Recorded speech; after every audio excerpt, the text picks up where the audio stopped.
An Australian think tank found that Uyghurs are being forced to work in factories in Xinjiang and beyond that are in the supply chains of well-known global brands.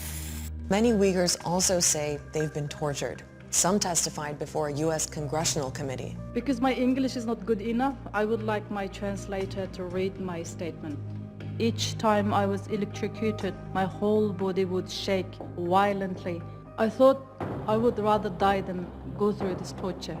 The detainees in those camps are subject to food and sleep deprivations and the physical and the mental torture, rape.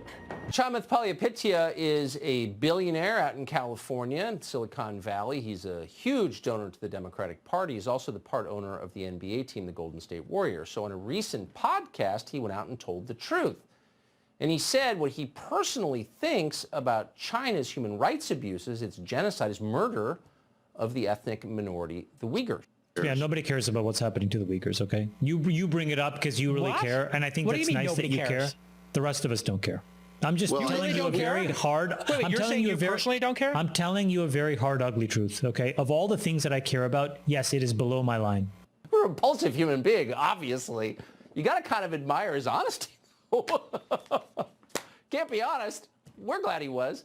So the Golden State Warriors issued a statement that read this way: Mr. Palihapitiya does not speak on behalf of our franchise. And of course, the billionaire himself issued a statement saying, well, my family came from a country with mean people. And by the way, the United States has human rights abuses too.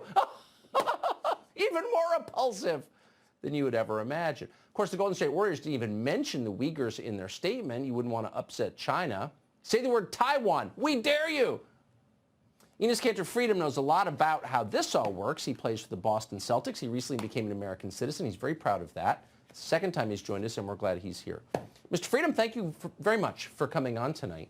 So to hear someone say it, oh, I like your shirt. To hear someone say that as clearly as this owner just did, like, I don't care if they're murdered by the government of China. How do you feel when you see that?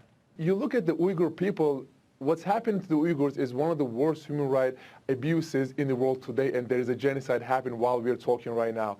And him going out there and saying, I could care less, is a shame, and it is disgusting.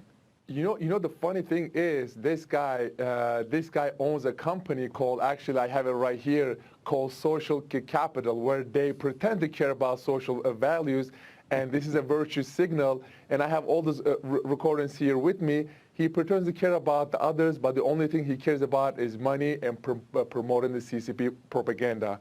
And it makes me sick how he's using social justice to make money for his company.